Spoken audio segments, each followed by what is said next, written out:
Yo, welcome to another episode of Learning Manhood. Today I wanna talk to you about something that I feel sometimes. Sometimes I feel like I don't stack up.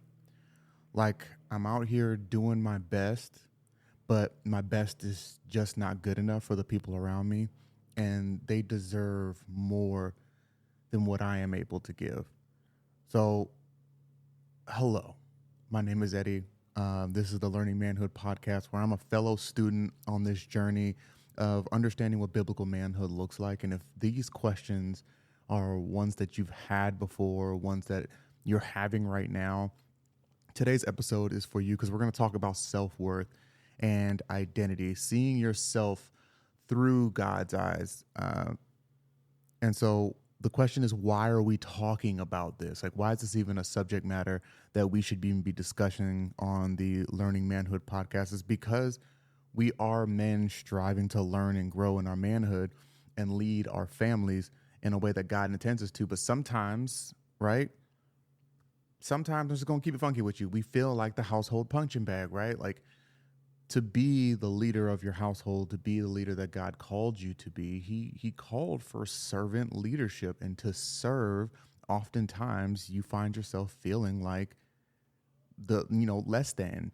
There are times where you just do not feel appreciated for the things that you do. And I'm just gonna keep it real with you. Yeah, I said it. Like, Father's Day just passed. Let me just put it to you like this. Father's Day just passed. And let me say, I had a wonderful Father's Day. My family took care of me. We had a good time. We ate. We got sleepy. We took naps. It was great. But it made me think of how different a production it is from Father's Day to Mother's Day, right? Now, Father's Day is one of those holidays that isn't actually really celebrated, because the vast majority, we have a generation and a half of fathers that did not do a good job, so people don't care to celebrate Father's Day. And we're trying to change that here on the Learning Manhood podcast. So we're going to get better, brothers, this year. Look, our kids are going to get so hyped for Father's Day, because this is going to be the greatest, and it's all going to be because of us. But the difference in production value that it is from Father's Day to Mother's Day, even just commercially, like, it's hard to see your value as a father as you are trying to do better in this world. Because, I mean, if you think about it, they started Mother's Day sales corporately like mad early, and they got all these things and all the commercials and all the things going on. But then for Father's Day, it's just like, yeah, we got charcoal on sale, a few funny cards, and call it a day, right? So I can see how even in myself that there are times where my self-worth, starts to dwindle. And so I wanted to talk today about that and how we can better see each other and better see ourselves through God's eyes. And that's just like, in your house, you should feel the safest, right? But the world, like we talked about already, is kind of already designing a way to minimize you as not only a man, but as a father. So today we're going to talk about the powerful truth about our identity and embrace the unique value that we each hold. I want to caveat that what I'm not talking about is self-esteem, which, can fluctuate depending on what outfit you're wearing, right? Self-esteem is one of those things that it's your self-confidence. It's very tangible in such a way that you can change it almost immediately. Someone can walk up to you and be like, you know what, bro, you look good today, man. Like, you wearing them shoes, like, and your self-confidence will go up, right? We're not talking about your self-esteem here. We're talking about that self-worth, that internal feeling that you are not good enough, which is opposite to self-esteem, which can reflect specifically to your confidence level. You can have a high confidence level with a low self-worth. And a lot of us do that. And if you look online right now, like, there's a lot of people that are faking it till they make it, right? They got a very high confidence level, but they do not value themselves as a person, right? We can see that over and over again by the way that people sell themselves over and over and over again to causes they don't even believe in. And low self-worth can keep you up in the middle of the night, right? Wondering why you're even here, wondering who would miss you if you were gone, and how you are just a burden on others. And so today we're going to get into that topic, because I want to make sure that as men, as we are learning how to grow in our manhood, that we are valuing ourselves, because there were times in my life in which I did not value myself. So when asked, who are you? I imagine most of us will start to name job titles and positions we hold, or within the realms of our relationships with other people. Like, Eddie, who are you? I am a father, a husband. I'm in the military. I've been in there for over 18 years. I consider myself a runner, and I am an avid reader. Um, all these are titles that do not describe who I am as a person, right? They are just things I do and things I like. So when I sat down to do the notes for this, I was like, you know what? Let's write down who I am really. And this is what I wrote down. I wrote down, I am a creative. I am passionate about my calling. I am inwardly emotional, trying to learn how to bring it out. I will die on the hill that says that I am funny. And I have a keen eye for details that see a message even in the smallest interactions. I am beautifully flawed in ways only God can heal. Man, I had to take a moment after writing all that down, honestly, because I was not expecting to pull that out of myself, to be honest. I wanted to keep going, and I probably should have when I was writing that down, but it was a lot to really just look at the internal version of me and really start to identify who that person is and really look at who I was as a man. And I encourage all of you to sit down and take some time and actually write down the question, who am I really? If it was any way, shape, or form as helpful for you as it was for me to really shape how God can really look at me, how God looks at me, and how I should look at myself. It's definitely an exercise worth practice. And I know some of you are not as tactile as I am. I have to write everything down. Like, even when I'm journaling or Bible studying or whatever, I have to write things down for it to stick. But even if it is just a note on your phone, right? Even if it's just something that you are holding on to refer back to be like, okay, I'm having a bad day, but this is not who I am. This is not what I am. This is just a phase I am going through. My list was built on some biblical foundations of, self-worth that I'm planning on sharing here today. But all these characteristics and what make up who I am, and I'm seeing them through a lens of positivity, like they were placed there on purpose, right? I think that I am downright hilarious. Like, I will die on that hill that I am a funny dude. I am still working on trying to bring that humor to my podcast and the video cast, and I'm trying to figure out how best to bring my personality out in that, but I still, like, I am hilarious. I feel like I'm hilarious, and no one's going to tell me any different. Now, my wife may not agree. If she wrote out this list, she might say that her husband is adorably corny, right? And it's all a matter of how we look at things and the way that God sees me and the way that I look at the way God sees me, and he would have made me funny. He didn't sprinkle in a little bit of adorably corny. He dumped a whole bucket of hilarious in there and was like, this is what's going to be great for Eddie. And I'm going to down that hill, right? That's how God sees me. But to round out the point, the thing that really sticks out about seeing yourself through God's eyes is the one thing that really resonated with me as I was writing that list is inwardly emotional and learning to bring it out. And that right there is an acknowledgement of some of my own pain, my own trauma, but knowing that part of me has to lean on God to get that part fixed. God sees me all day, every day. And there was a phrase when I was a kid, we used to say all day, every day, and twice on Sunday. But he knows my struggles, just like he knows when I'm down. He knows when I'm up, and he knows that I'm still the man he called me to be, regardless of how I feel, how I see myself, or how the world sees me. Now, that's the most important part of this message that I think we should really hone in on, is that God sees you for who you are and who he made you to be in totality, even including who you are becoming, right? And he loves that version of you, all of it, at all times. So the first foundation I wanted to share comes from my main man, David. I am so hyped I look. If you don't know, if you haven't been following any of my other content, as I have been growing into this podcast, David is my guy, and I will allow me to reintroduce myself. My name is Eddie, and I stand King David. Like, that is my dude. He is the giant slayer, the funky dancer, the man after God's own heart himself, the GOAT, David. And one of these days, I'm gonna have to sit down and do an episode series on how much of a GOAT David really was, and all the trauma that he went through, and that led him to one of the greatest redemptive gifts in the Bible, that a man has ever known, and really break down why I think David's the GOAT. But that's not today's episode. If you want to hear that episode, hit me up at cultivatedmindsmen at gmail.com, or hit me up on Instagram and tell me that's what you want to hear about my guy David, and I will happily oblige. Anyway, so the first verse is from Psalms, of course, my man David. It is Psalms 139, and most people hear this verse and really lean into it when they are feeling attacked about something in their lives.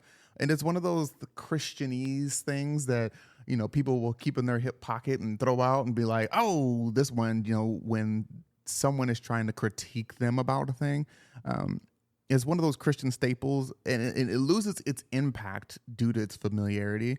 But today we're going to look at it for its truth. And the verse is the book and chapter and verse are Psalms 139, chapters 13. Psalms 139, 13 through 14. For you created my inmost being. You knit me together in my mother's womb. I praise you because I am fearfully and wonderfully made. Your works are wonderful, and I know that full well. Now, the same God. Now, this is the part that people always bring out this one out the hip pocket. Like, no, I am fearfully and wonderfully made. I don't care if you think my outfit's gross. Bam, fearfully and wonderfully made. I don't care if my hair needs to get cut. Bam, like people throw that out there like that. But really, what it really boils down to is the same God that made every beautiful thing that you've ever put your eyes on. Every single beautiful thing that you have ever been like, wow, man, that is beautiful. Like, that same God made you. That same God made you. Now, I love those aerial drone shots where they're going over like a jungle or a waterfall, and it's all in ultra 4K HD, and it's beautiful. Like, I love that stuff, and I love nature in general. So it's one of those things that I'm just like, man, wow, look at God's majesty. Like, we got this waterfall coming down, and it's coming over the cliff, and it's turning into mist, and look at that, it's feeding all these plants. Like, this is amazing. Oh my gosh, that same God made me. Like, that same God that took the time to make a cliff waterfall made my goofy butt. Like, gotta love it. And so that's the way I want to look at that verse when we're talking about our self-worth, right? You are worth something because God called you to be worth something. He did not make you for nothing, right? Excuse me. Now, my next verse is Ephesians, and it reads, for we are all God's handiwork, created in Christ Jesus to do good works, which God prepared us in advance to do. That's Ephesians 2 and 10. Now, when I do not feel like I have the value of those around me, or my worth is in question based on the things going on in my life, or like the enemy is whispering in my ear. This is when I remember that I'm not just here on this spinning rock, for funsies, right? I have a gift, a talent, and a purpose, and that is intrinsically provides me value. For example, you don't hire someone to do a job that you don't value. Right? You're not going to hire someone to clean your house if you do not value having a clean house and not having to do it for yourself, right? So you spend that money to get the things that you value. So God created me with a purpose in mind. Therefore, he valued that job getting done. Therefore, here I am. I intrinsically have value. So if I have this value, I should always look at that when my self-worth starts to plummet. When things start to get weird and I'm just like, I'm just not feeling it today, I got to understand that God put me here for a reason, for a job, for a specific set of skills to get these things accomplished. That, you know what? That has value. I'm worth something. Like, even though my kids may not be appreciating me today, even though my boss is not appreciating the things that I'm doing today, even though like all these things are going on in my world, God appreciates me and he values my effort, right? So we can go down a whole another rabbit hole about how even the things in your life, oh my gosh, even the things in your life that you have gone through that prepared you for another conversation, right? The traumas and things that I have gone through in my life that have propelled me to the place where I've wanted to sit down and talk about theology and therapy have, like, God knew I was going to go through these things. He knew I was going to get to a place where I needed to share these things with people. Boom. Like, we can go down a rabbit hole about how the things that you have gone through were just tools in your toolbox, but that's a whole nother episode. And we'll get to that at another day. But the next verse I have comes from Genesis chapter 1, verse 27. So God created mankind in his own image. In the image of God, he created them male and female. Now, we're in 27 verses into the Bible, into the very first 27 verses.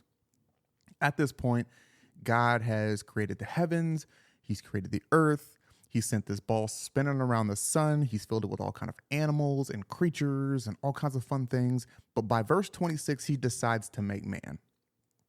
And he decides to make man, and out of all the things he created, out of all the things he's created to this point, he has decided that man is the one that he is going to create in his own image. Not dolphins, gophers, puppies, mountain lions, meerkats, or elephants. He decided man was going to be the one created in the image of God. God created you, person listening or watching on the other side of that screen, in his own image.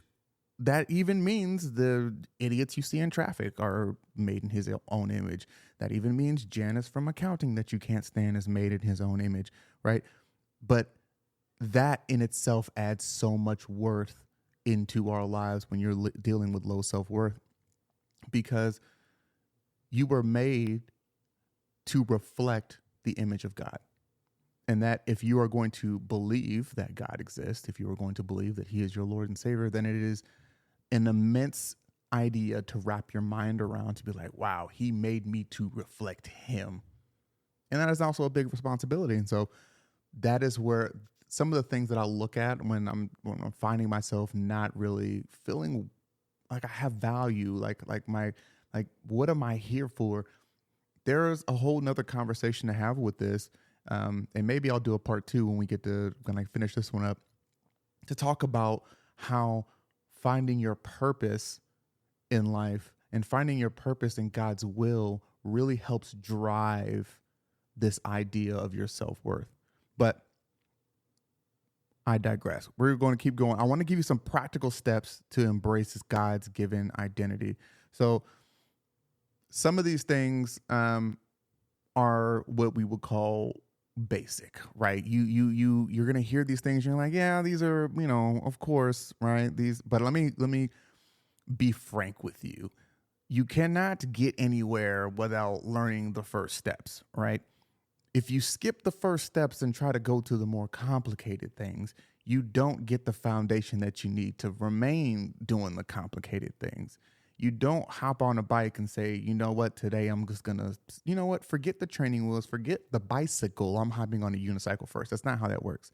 You always got to start baby steps, right? And so the first thing that I want to talk about, practical steps, is daily affirmations. Now, when I say daily affirmations, what I don't mean is I want you to stand in the mirror and say, I am God's chosen child every day. That's not what I'm talking about. I'm talking about when you read the word, which is I encourage you to do daily.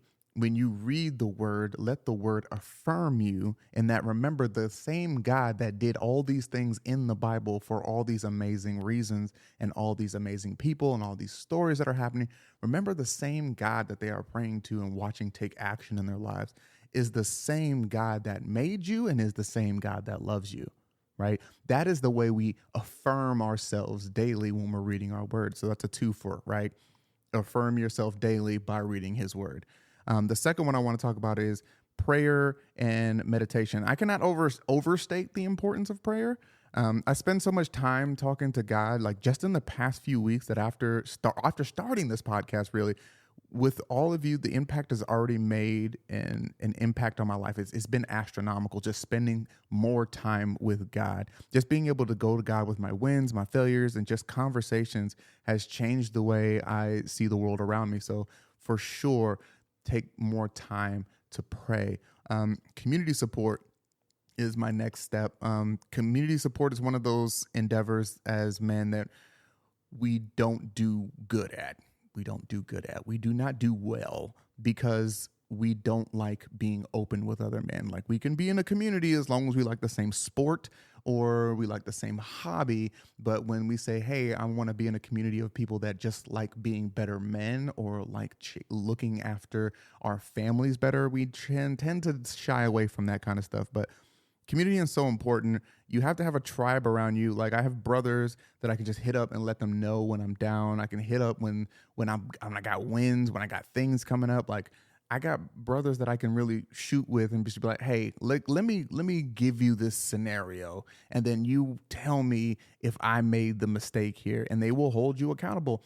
And I've got brothers that hold me accountable in all things. Like, the only reason Learning Manhood podcast has finally made it to YouTube is because one of my brothers has been holding me accountable and been on my neck because I said I was going to do it. And he's like, well, when is it going to start? What are you doing? And so he's holding me accountable. And that is why community is so, so, so important. And the last thing I want to kind of leave you with before, I let you go about and kind of process and internalize some of this today, is that life can be a lot. And I feel you. I'm living this life just like you are. Life can make you feel like you're worth nothing, or even worse, that your life is worth nothing more than what you can provide for others. And that's a dark place to be in. We spend a lot of time on social media where they're talking about, high value men this, high value man that. And it's always attached to how much money you're making, what kind of cars you're driving, what kind of clothes you're wearing, not the contents of your character. And that can make it very, very difficult, especially for my single brothers out there, to grow in their own manhood. But I'm here to tell you that God sees you. Not only does he see you, brothers, God sees you and he loves you. All of you, your imperfections, the things that you do wrong, the things that you do right, like, he loves you for who you are. And he sees you when you put in work. He sees you even when you're too tired to put in work. He still loves you. His love is unconditional. And that is what we really need to hold on. That's really what we need to remember, that not only that God loves me, that my worth is predicated on his love. And his love is never going to come down. His love is never going to change. So if he loves me until the end of time, then I always have worth. And from one brother to another, just by you taking the time to just try to listen and figure out if this weird Eddie dude is for you, if Learning Manhood is a podcast you want to be associated with, just because you are taking the time to explore that, even if you never listen to another episode of mine again, if I never see you again, that is valuable. Because you are trying to do better for yourself. You're trying to do better for the people around you. Learning Manhood is not just about making ourselves better, but it's about being better for everyone else around us. So, brother, I salute you for that. And I want to close with one last verse. It's Jeremiah 29:11. For I know the plans I have for you, declares the Lord, plans to prosper you and not harm you, plans to give you hope and a future. Now, if this episode blessed you at all, and you know someone that might benefit from this, don't forget to like, share, and subscribe. Hang out with us on YouTube. We got a couple more things that we're looking to launch on the YouTube channel. We're going to keep trying to push out podcast episodes every week, but your boy's got a family and he's tired, right? So holla at your boy. Please don't hesitate to leave me a comment, drop me a like, subscribe, and hit me up on Instagram. God bless, and I'll see you next time.